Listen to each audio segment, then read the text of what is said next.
different godfathers, separated by 4,000 miles of ocean. John Gotti was the Teflon Don, a New York mobster who adored public attention and defied lawmen to get him. Toto Riina was a peasant from rural Sicily, a boss who operated in the shadows. In the late 80s and early 90s, it required two very different approaches to bring them to justice. In the United States, crime fighters were tireless in their pursuit of Gotti.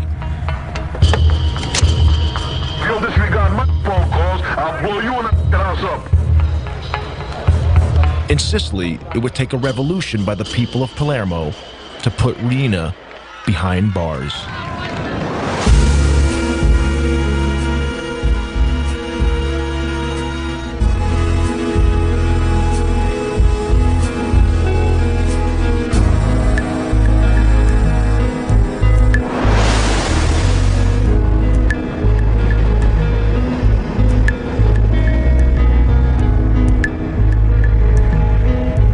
John Gotti was a violent and reckless hoodlum from his earliest days.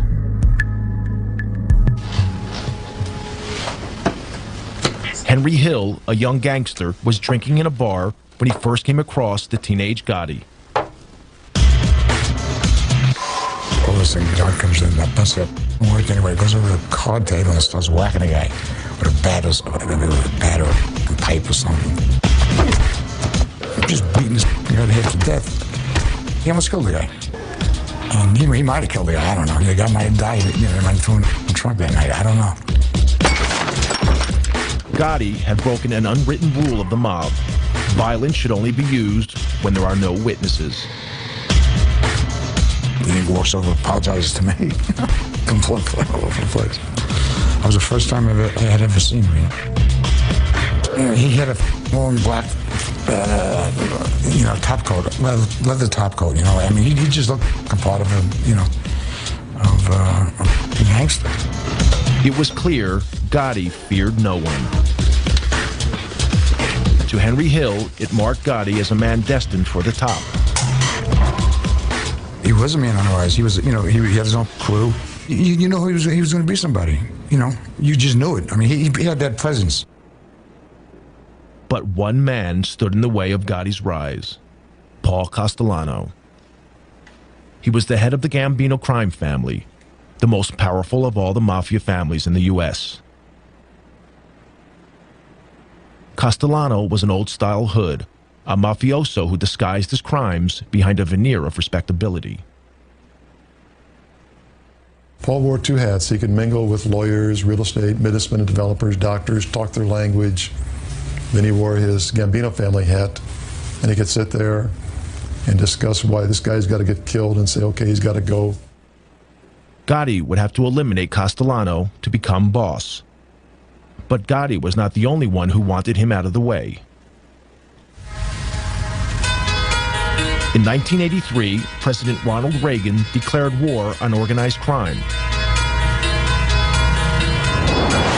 The target was the mafia's ruling body, known as the Commission. On it sat Paul Castellano.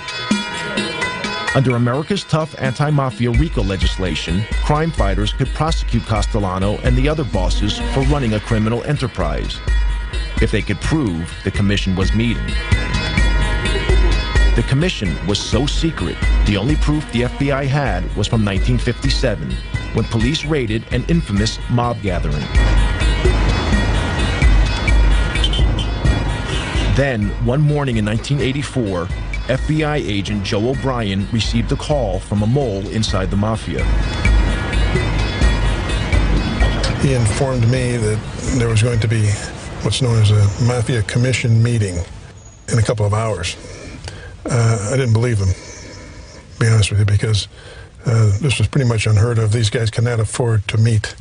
That could be very incriminating to them. If the FBI could get a photograph of this meeting, it would help destroy the Commission.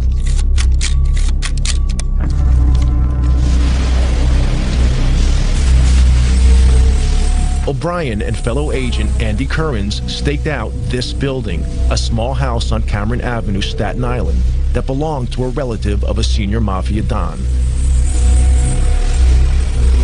The agents hid in the back of an unmarked van, a few hundred yards down the road.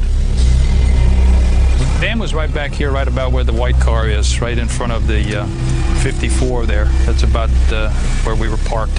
And we had a nice straight shot. There were no cars at that time.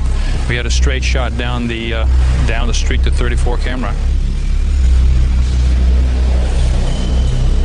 So we sat there for 3 hours till about 4:30, and then they started coming out crime family by crime family.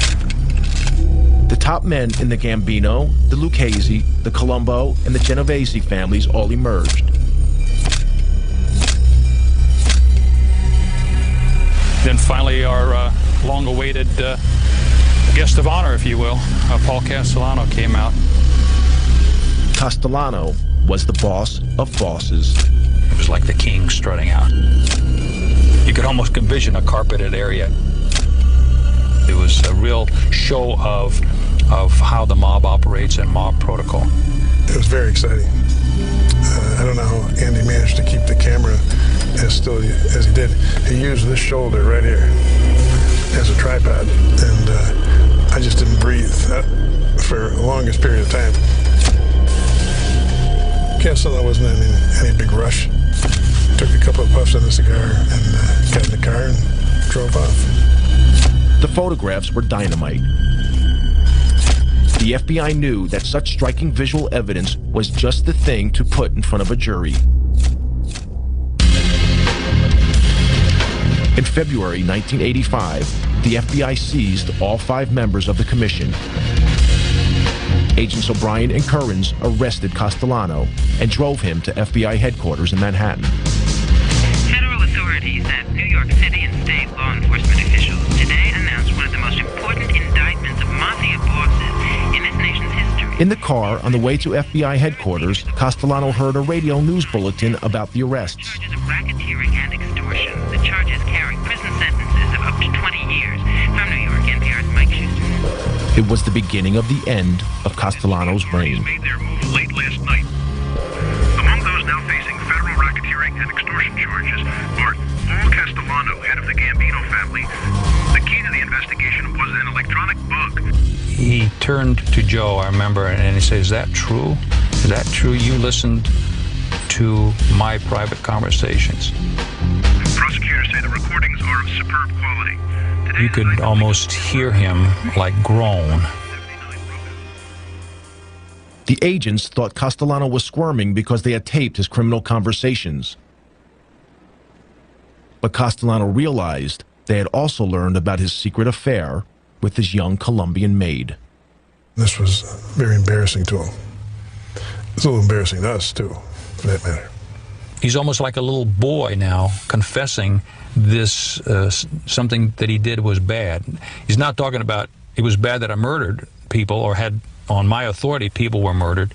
I'm embarrassed because I had this relationship with this young woman who was my maid, you know, right under my wife's nose. This was a revelation a Mafia Don could not afford. He'd broken one of Mafia's most sacred rules. It was okay to maim and murder, but not to publicly dishonor your wife. Castellano awaited trial where the photos would be key evidence.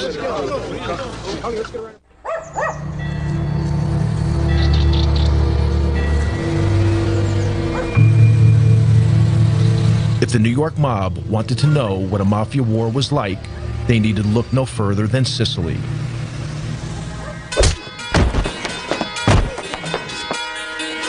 Here, the mafia's boss was Toto Riina, an elusive, psychopathic killer from the town of Corleone.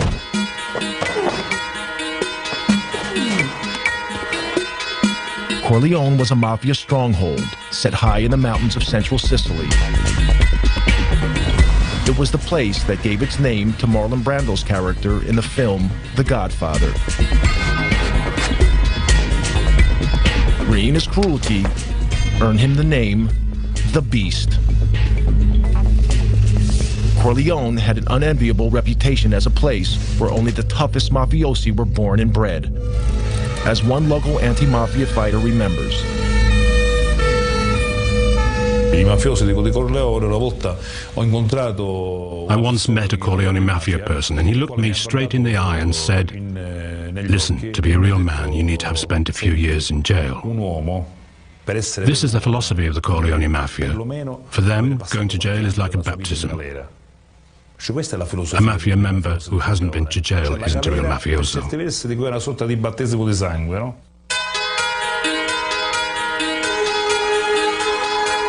Riina's crime family had seized control of the mafia in a vicious war. In Palermo, in the early 80s, the streets were soaked with the blood of Riina's victims. During one 6-month period, a body was found in the city every 3 days.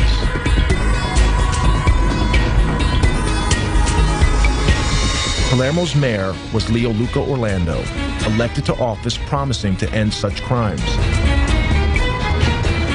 Even 20 years later, his courageous stand means he must have an armed guard 24 hours a day. Palermo was a city just living in silence and in dark. The way the citizens to avoid to be involved in these killings was to deny that the mafia does exist. Just to say, we don't see, we don't speak, we don't hear, it's not our problem, they kill each other, there's no risk for us. If we don't speak about the mafia, we will never be killed. The man leading the hunt for Riina was an investigating magistrate named Judge Giovanni Falcone.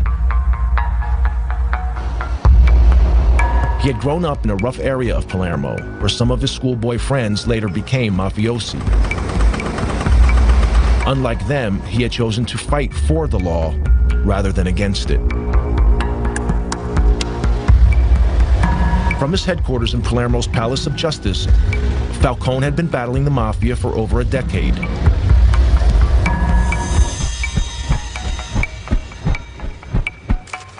In 1987, he enjoyed his greatest victory.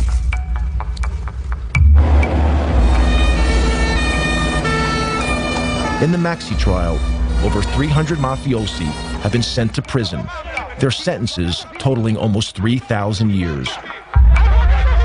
It was the most stunning blow the Sicilian mafia had ever received.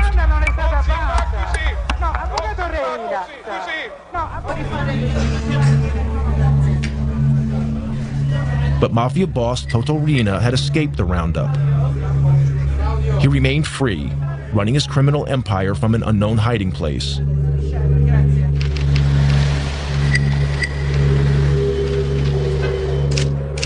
Falcone faced another danger, this one closer to home. He had few friends at the Palace of Justice. The people of Palermo stood on the sidelines, waiting to see who would come out on top, Falcone or the mafia. Falcone rented a vacation apartment on the beach, half an hour's drive from Palermo. When he went there, it seemed that most of Palermo knew about it. When Falcone was on the move, it was like a wedding party. There were lots of cars, even a helicopter in the sky above. So everyone knew that Falcone was at the beach house. Yet the ring of steel that protected Falcone made little difference to Riina. One afternoon in June 1989, Falcone relaxed by the beach. An inquisitive security guard noticed the sports bag by the house, seemingly forgotten in the rocks by the water's edge. When he peered inside the bag, he noticed electric wires connected to 58 sticks of plastic explosives.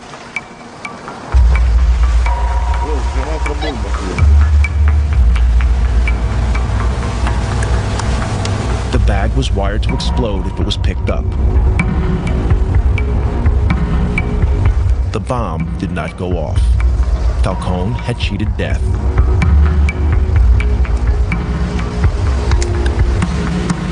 Soon after the assassination attempt, Falcone spoke to one of his closest friends in the fight against the mafia. he made a chilling prediction. Come lui diceva poi, quando così when we were talking afterwards, he told me, my life's pubblico. mapped out. It's my destiny to be killed by the mafia someday. Non posso che morire così. Non posso che essere ucciso. The only thing I don't know is when. Che non so. With Reen at large, Falcone was running out of time. Back in New York, the clock was also ticking for the American Godfather, Paul Castellano.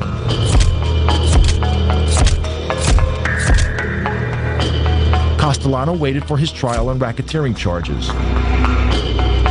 He rarely ventured from his home, this luxurious mansion in the most exclusive area of Staten Island. Enemies and friends alike called it the White House, and Castellano lived like a president. That meant he lost touch with feelings on the street, discontent that would be exploited by his rival, John Gotti. There's a lot of discontent with Castellano, where they thought he was too involved in his legal trials. He wasn't running the family. It had become a family of the haves and have-nots. Castellano was making all the money. Guys like Gotti were out there starving. So there was a lot of dissension in the family. We knew there was meetings going on, and there was a lot of discontent. In fact, Gotti posed as a have-not to win support for his bid to become boss. In reality, Gotti was making a fortune dealing heroin, making him a hero to his supporters.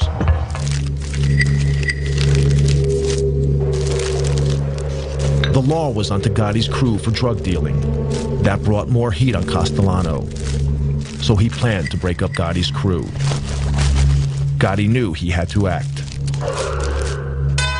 The stage was set for a showdown.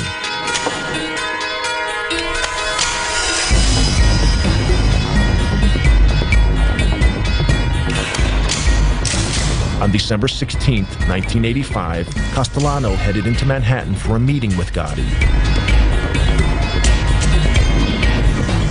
They were to meet here, at Castellano's favorite steakhouse, Sparks, in Midtown Manhattan.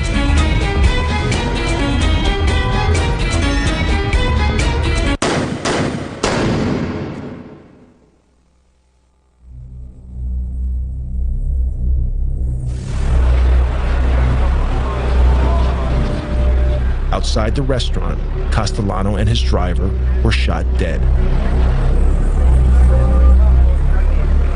Such a daring public murder shocked New Yorkers. It made the new Gambino boss a celebrity overnight.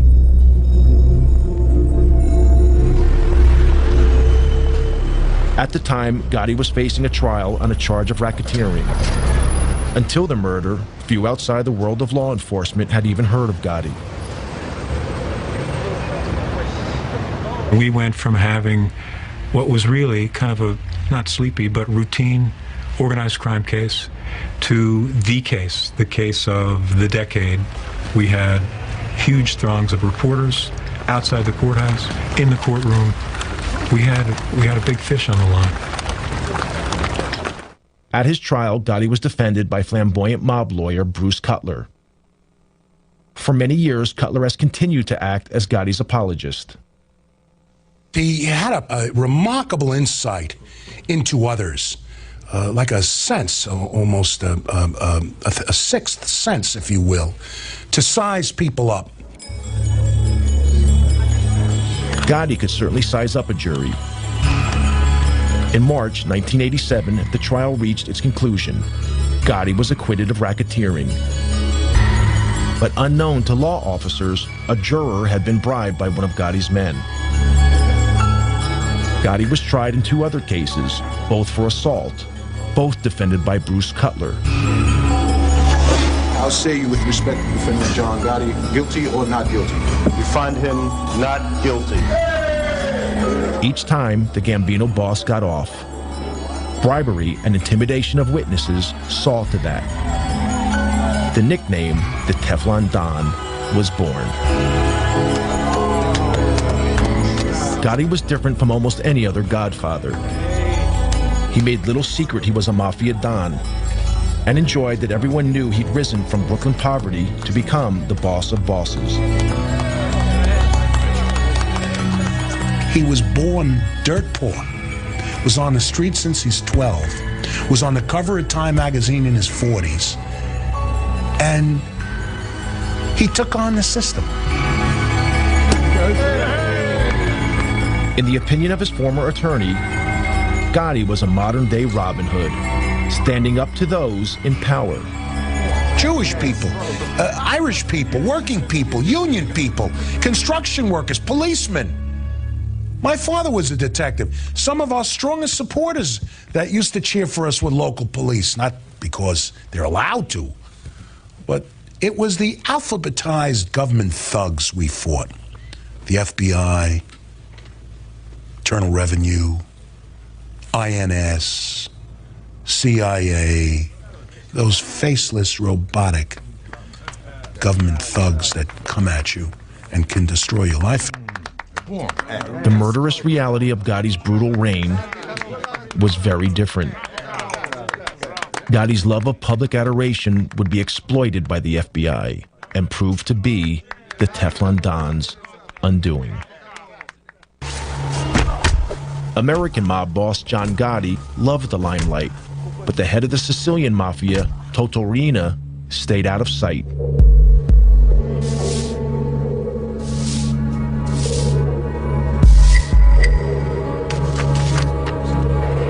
Prosecutor Giovanni Falcone was determined to hunt him down. Falcone needed a way of connecting Mafia boss Riina to the crimes carried out in his name by his army of killers.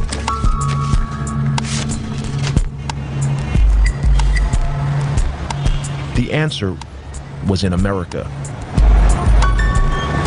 Richard Martin was a leading official in the U.S. Department of Justice. He and Falcone had worked together for years. Their biggest success, breaking the heroin smuggling link between Sicily and the United States, known as the Pizza Connection. Falcone relished his trips to the U.S. The life that he led in Sicily was almost the life of a prisoner. He went from a bulletproof car to a protected office.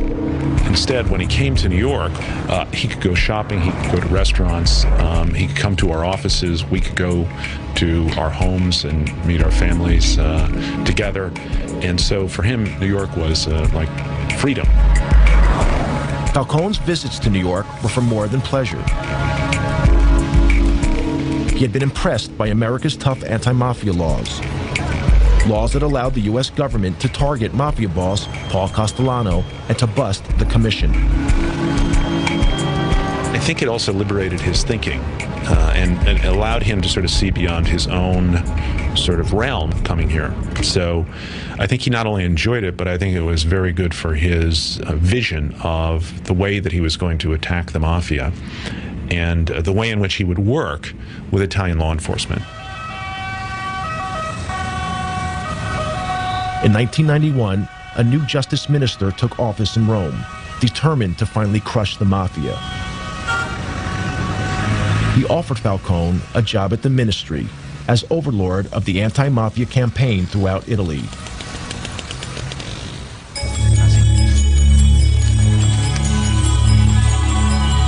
Falcone jumped at the chance of leaving Palermo and putting into practice the lessons he had learned in the United States. His ideas were revolutionary. An Italian equivalent of the FBI was to be formed. Across Italy, the fight against organized crime would be centralized under Falcone's control.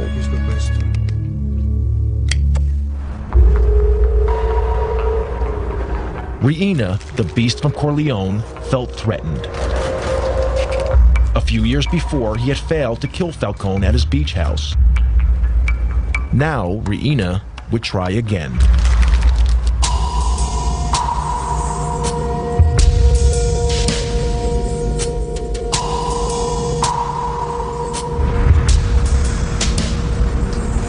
On May 23, 1992, Falcone and his wife Francesca returned to Palermo for the weekend.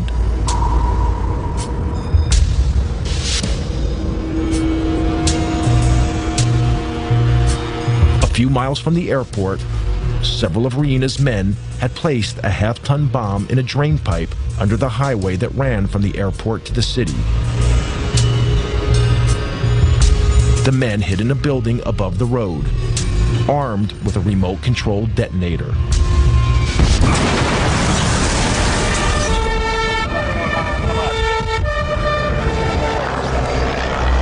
A massive explosion ripped open the highway.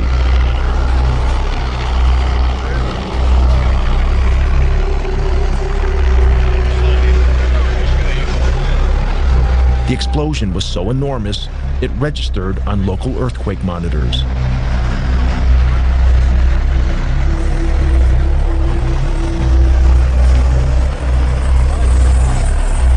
Giovanni's sister, Maria Falcone, was at home when she heard the news of the explosion. When my husband told me what had happened, I rushed out of the room. I phoned the police. They told me Giovanni had been taken to hospital. When I got there, Francesca's brother told me Giovanni's dead.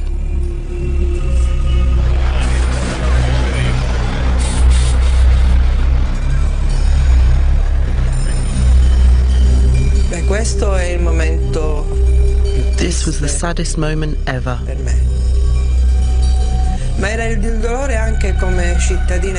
Not only for me as a sister, but also as an Italian citizen. Because we felt that in losing Giovanni, our greatest chance of beating the Mafia had gone. Falcone was not only a colleague, I was proud to think of him as a colleague, but a friend. I was enormously saddened, and it was as if part of what we all worked for had been lost. Riina reputedly threw a party, toasting Falcone's demise with champagne.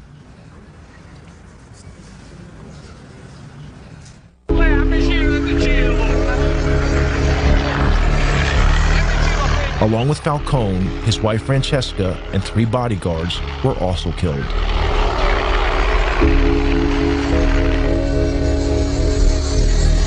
Thousands gathered at the church of San Domenico in Palermo for the funeral, waiting patiently for hours in the rain. The funeral was broadcast live on national TV. Across Italy, all regular television programs were suspended. Parliament declared a day of mourning.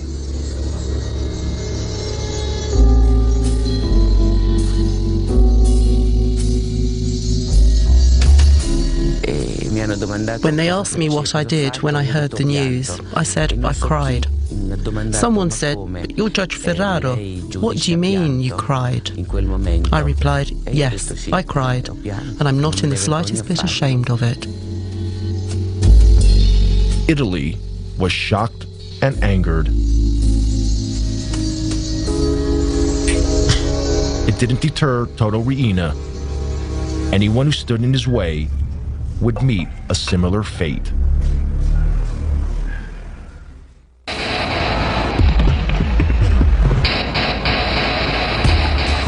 In New York, the net was closing in on American Godfather John Gotti.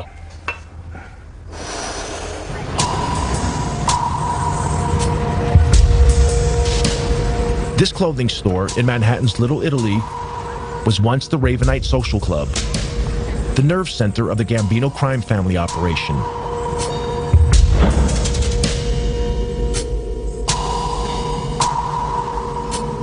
Gotti insisted that his crime family visit the Ravenite to pay public homage to him. The FBI had placed their surveillance team on a block near the Ravenite.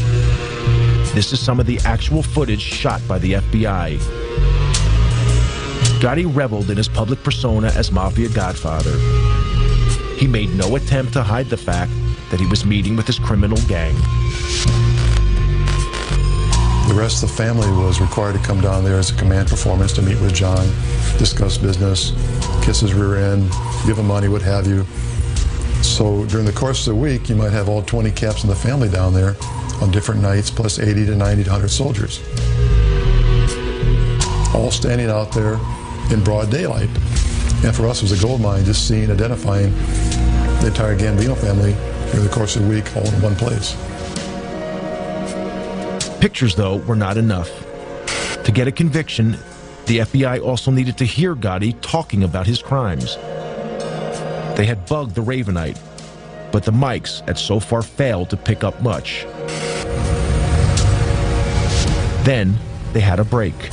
An informant told them Gotti always held his most important meetings in an apartment upstairs, owned by the elderly widow of a Gambino member.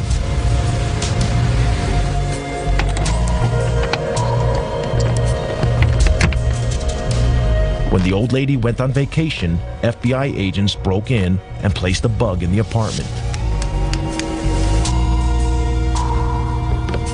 But a few days later, we heard the back door of the social club open up, and we heard him walking up the stairs, and sure enough, we hear the door, apartment number 10, open. And they all sit down, and they start talking. And after a few minutes, it became obvious that they weren't concerned about microphones because they had a radio on, but they turned it down because it was too noisy. They all talked loud because we found out later John Gotti's deaf in one ear. So the tapes are all loud and clear and tremendous quality. You tell this punk, I, me, John Gotti, to sever your mother head off, you sucker. The secret recordings revealed the true face of a mafia godfather, very different from the one Gotti showed his adoring public. John, listen, I called your house 5 times yesterday. Now, if you'll disregard my phone calls, I'll blow you in the house up. When John's upset, he starts talking loud and clear, and he forgets about things he should not talk about, like past murders. Gotti was arrested. In January 1992, he was sent to trial, facing charges of multiple murder and racketeering. It would be his 4th trial in 6 years. Yet again, New York was riveted by John Gotti. Celebrities flocked to the trial. The gallery, it was almost a circus-like atmosphere. Mickey Rourke came in one day. Anthony Quinn came in to watch the trial. They sent in a boxer, Ronaldo Snipes, who glowered at the jury and within half an hour was kicked out. John, listen, I called your house 5 times yesterday. Now, if you'll disregard my phone calls, I'll blow you in the house up. Gotti was his normal cocky self, he's full of bravado. But when you played those tapes, you watch his face, you knew that's the last thing you wanted to hear was his big mouth. You tell this punk, I, me, John Gotti, to sever your mother head off, you sucker. Gotti had damned himself, but the tapes would have another unexpected impact. Also arrested with Gotti was his loyal right-hand man, Sammy the Bull Gravano. Dominic Montiglio went to school with Gravano. Later, both men would become mobsters with the Gambino crime family. Sammy was always a tough kid. He and I went to school together from when we were like in kindergarten. I mean, he killed his brother-in-law. Louis, which was like his childhood friend. I mean, Louis Melito. They grew up together and hung out together. They stole together. They did all of that. He killed Louis. You couldn't trust Sammy. Gravano had become disillusioned with Gotti. To Gravano, a real godfather shouldn't be courting publicity. He should be operating in the shadows, like Paul Castellano had done. But Gotti had no respect for anyone, including his underboss, something that the FBI exploited. At a pretrial hearing, Agent Bruce Mao played Gotti and Gravano a tape. On it, Gotti was extremely critical of his underboss.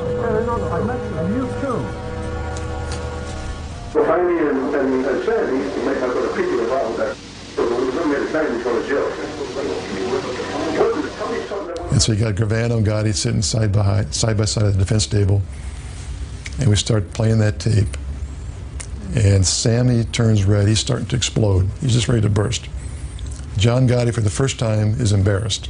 He's turning white. He just wants to duck under the table. He's so embarrassed because he knows He got caught bad-mouthing his consigliere, his underboss, his right-hand man. Gravano would be the final nail in Gotti's coffin. Bruce calls me one day at my desk. He says to me, "You sitting down?" I said, "Yes, I'm sitting down." He said, "Sammy wants to cooperate." Sammy was brought in the room.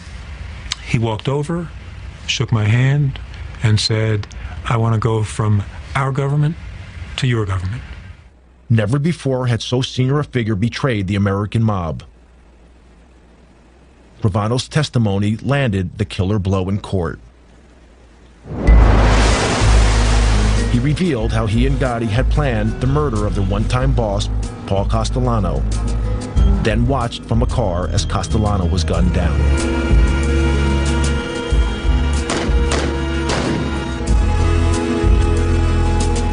Gravano was a fantastic witness, and John Gotti acted like someone who knew he was going to be convicted and he was really worried about it. He was ornery, snapping at me, snapping at his lawyers. It was, I enjoyed watching it. In April 1992, Gotti was found guilty on 13 charges, including murder and racketeering. The judge sent the Godfather to one of the toughest jails in the U.S., Marion Federal Penitentiary in Marion, Illinois. The sentence was steep, life without the possibility of parole. Despite the evidence of the tapes and Gravano's testimony, Gotti's attorney in his first 3 trials still protest Gotti's innocence. If you're asking me, do I agree with the label that he was boss of some Gambino group, I say no. To you, I've said no all my life. He said no. I don't say he was an altar boy or a saint. He was one tough cookie. But he said he was not part of any mob.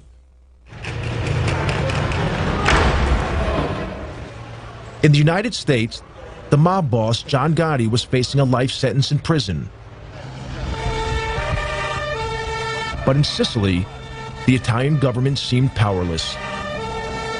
Mafia godfather Toto Riina killed at will. Anti-mafia prosecutor Giovanni Falcone had been murdered. Palermo waited anxiously for Riina's next move. Falcone's mantle had fallen to another magistrate, Paolo Borsellino. Borsellino and Falcone had grown up together and had devoted their adult lives to fighting organized crime.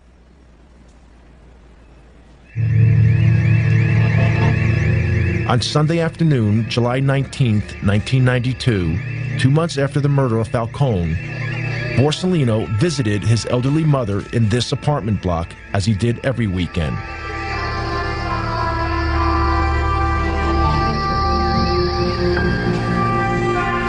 A massive car bomb exploded, killing Borsellino and 5 of his bodyguards.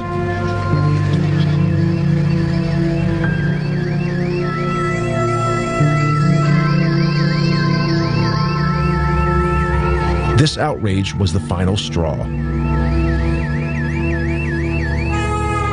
It caused a revolution against the mafia, led by the people of Palermo. After the killing of Paolo Borsellino, the reaction of people, of population in Palermo was enormous. The women, the children, the people reacted, just crying, "Basta, no more, enough is enough."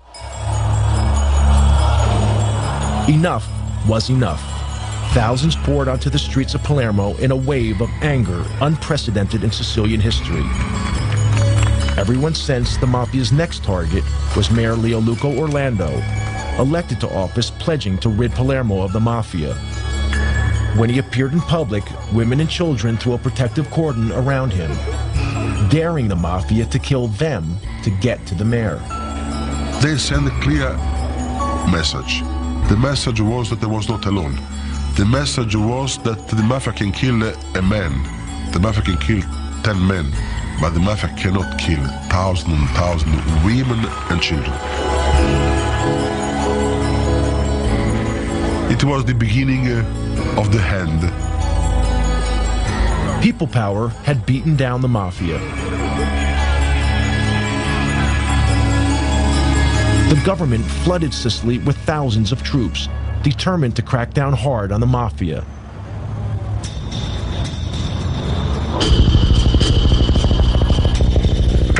In January 1993, Italian police nabbed the biggest prize of all. Following a tip-off, Toto Riina was finally arrested.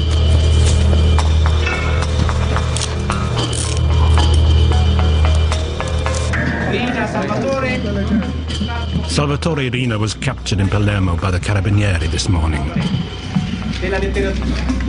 Toto Riina is ours. Astonishingly, Riina had been living in the middle of Palermo, undetected by the police for over 20 years.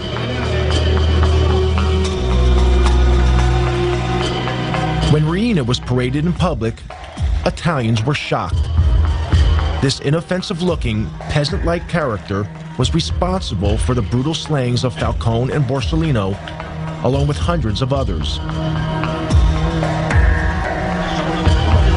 At his trial, Riina painted himself as a poor old man who knew nothing about the mafia.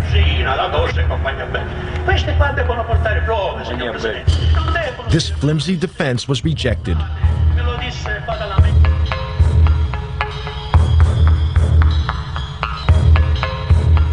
Riina was sentenced to life imprisonment to be served away from Sicily in a jail on the Italian mainland.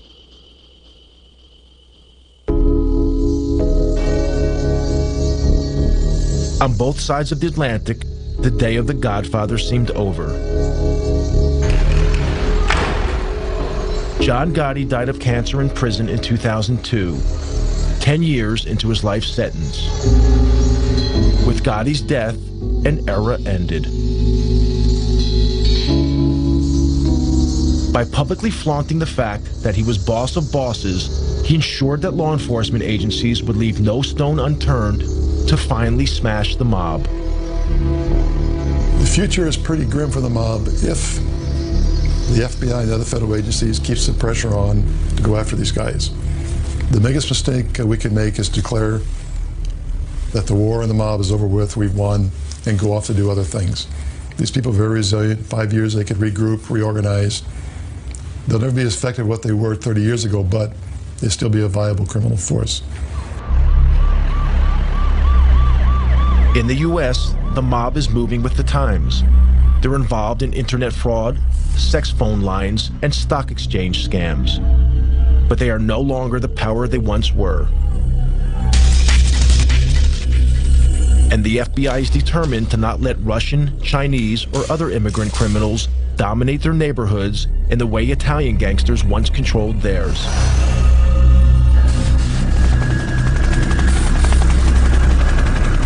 In Sicily, they are also keeping the pressure on.